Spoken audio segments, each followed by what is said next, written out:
It's time for triage. It's time to dump the certificates on the market, all of them. Dump them. What about the pension fund investors? We're talking over 15 billion here. That's not our problem. But if other houses follow suit, it could start a stampede. Our priority is saving this house, and fuck all the others.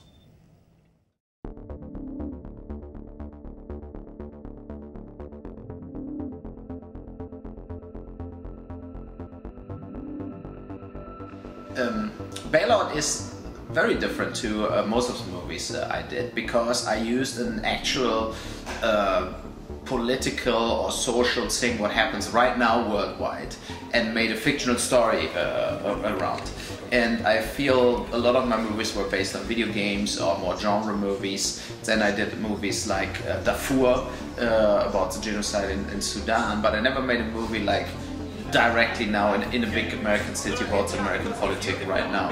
And I feel Bailout is, from this point of view, the most controversial movie I did, because, to be honest, who cares here about the Sudan situation? But I think what I show in Bailout is actually it will have an impact. You know, people may be getting scared that other people take weapons now and go to Wall Street and say, look, you destroyed my existence, now I go after you.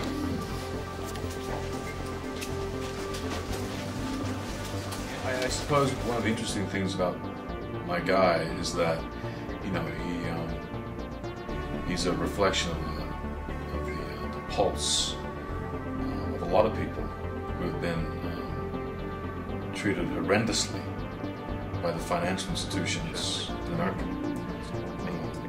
And he basically takes vengeance and justice on these people that have got away with criminal. I'm sorry, Mr. Bashford. I need to speak to you. Mr. Marwood I'm Jim Bashford. Busy. Dominic Purcell is an actor who is kind of an action guy, but at the same time, he is good with dialogue, for example. I worked with a lot of action stars before, Dolph Lundgren or Jason Statham and so on. And normally they're very like tight-lipped, you know, like they cannot do a John Grisham attorney movie or something. But Dominic, I think, is as an actor able to pull off everything. So he plays a loving husband in that movie, but also then the revenge angel basically. So I think he was a perfect choice. Mr. Marwood, I'm Jim Baxford. Yeah. I left you a bunch of messages, 20 to be exact. I'm off the clock, you know. If you want to talk, I lost my life savings. My house, my job, my wife. Look, Jim, it is not my fault that your wife left you, all right? I'm sorry. She didn't leave me. She's dead. Oh, fuck, come on, man. I'm telling you. Just get off of me. Do speed checks first. He'll get hit by the car, go up and over top of the roof, over the hood, over the trunk, and land on the ground, which will probably knock him back to about this position back here. We'll continue on with the shot where Dom will take off and go down the back alley, and on cut, Todd will give a thumbs up, and we'll go from there. One action day.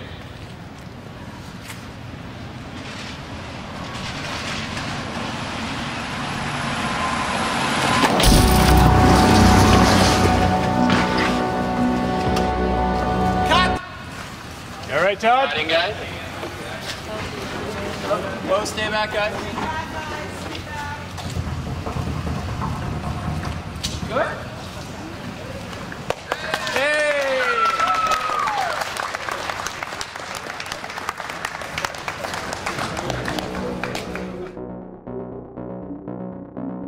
So when I write a script, it's not easy for me. I'm not a fast writer who can just sit down and it comes all out of me and in a week I have 100 pages. It's more like I have an idea or I'm interested in a subject matter, like what I did with Stoic, for example. This was a prison situation in a German jail, and I made a movie out of it. So I did a little research and looked what happened in that jail, and then I started creating that idea, what kind of movie I want to make about it. And Bailout was the same. I read everything about the financial crisis. I followed up what is going on, and I felt it's kind of wrong what happens basically, and that people getting away with murder or with robbery, at least on the taxpayers' cost. So, and then I created that idea. And a lot of times when I write also, I write almost the ending of a movie first. So I rewinded back from the ending how I really wanted to see a guy going in a broker office and shredder everybody on Bailout. So, and then I basically started writing the pre-story to this.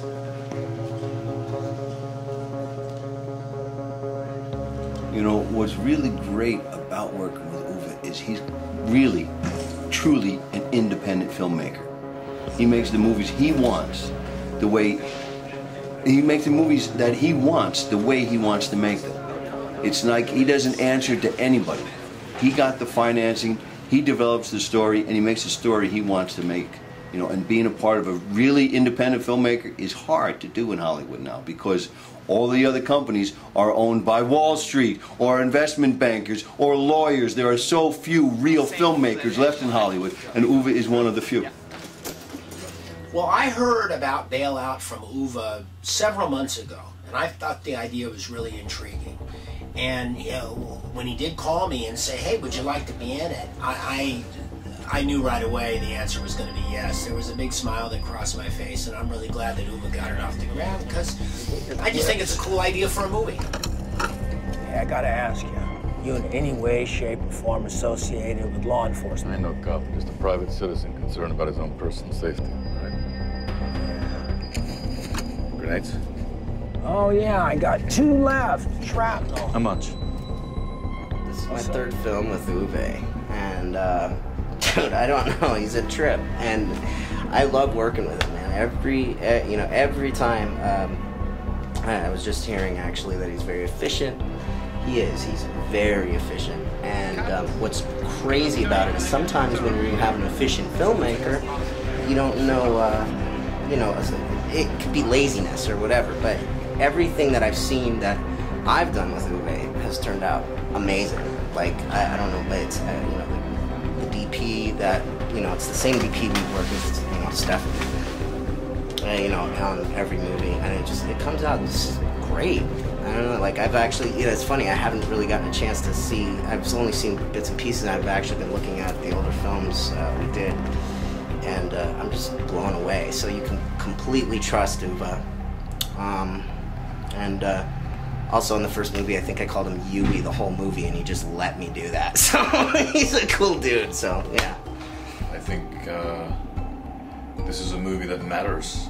And, it's always nice to be working with a filmmaker like Uwe, who, is very outspoken. He's very controversial in his views on certain things, and it was exciting to be a part of that. I think the bailouts in the year 2008 were like a milestone basically in history, because not once before the taxpayers had to give so much money away to save banks and industries and countries like Greece and Ireland and Portugal. And a lot of people lost their houses, their jobs, and I felt it's time to make an angry movie about that situation. 7 million Americans lost their houses, 5,000 people killed themselves because they lost their houses, and the movies made about that subject matter were not really representing, I think, the anger.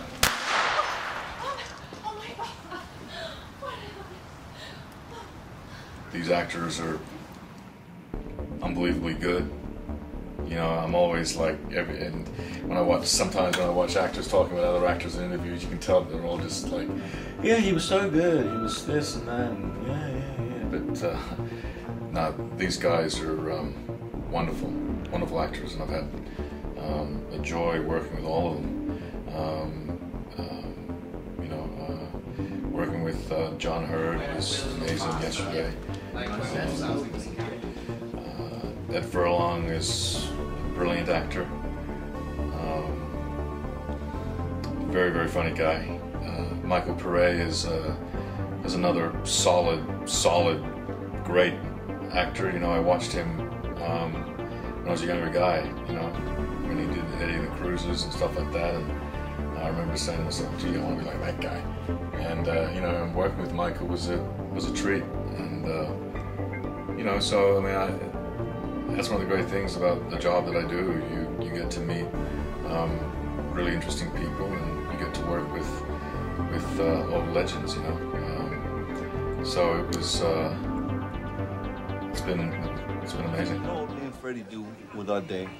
We bust homeless people for sleeping in the park. Or we cite some stupid schmuck for jaywalking. But the real fucking criminals, they're downtown, on Wall Street, wearing suits that cost more than any of us make in a year.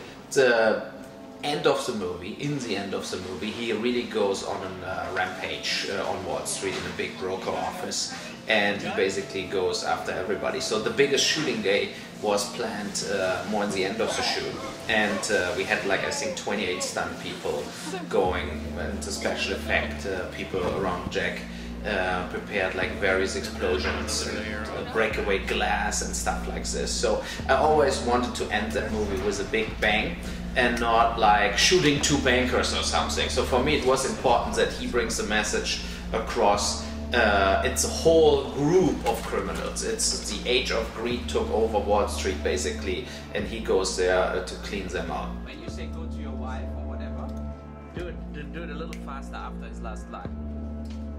You know? Well, no, we gotta drop those shares, drop off the other side. We need more points on that side. Shit. I'm not the boss here. Be quiet. You have absolutely no say in this.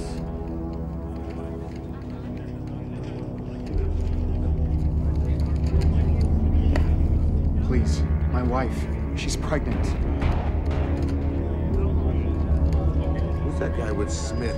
Maggot, get hold of security now. Hey, what the fuck is going on?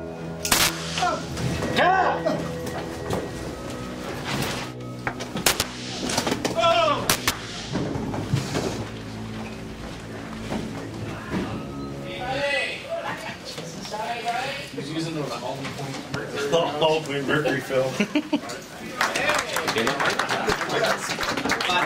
Doc, before you turn, you have to grab the gun. Well, I turn, and then...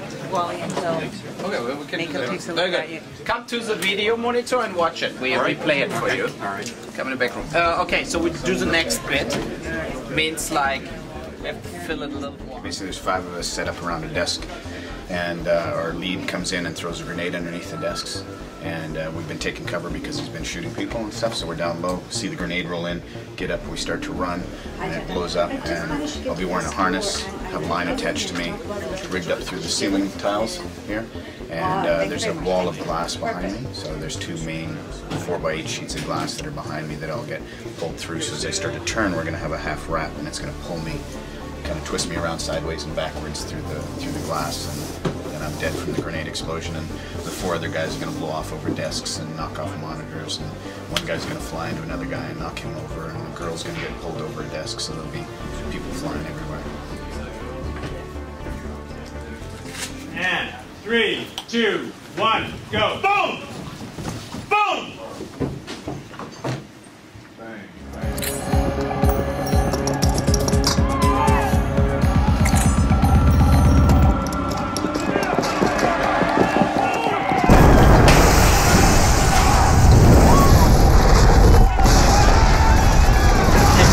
Hey, cutting! Everybody all right? And we clear out the matrices and unlink the wires, right? No, right. And we need still smoke in the air when he goes through it and shoots. Yes, sir. So it's good. But I tried to I just love the outcome. I love the fact that I get to play, you know, one of his good friends who, you know, is on the other side of it. And because we've been along with him in his journey, at the end it's really not hard to go to, you know, just sort of you know, raise that police tape and go, well, God be with you, buddy.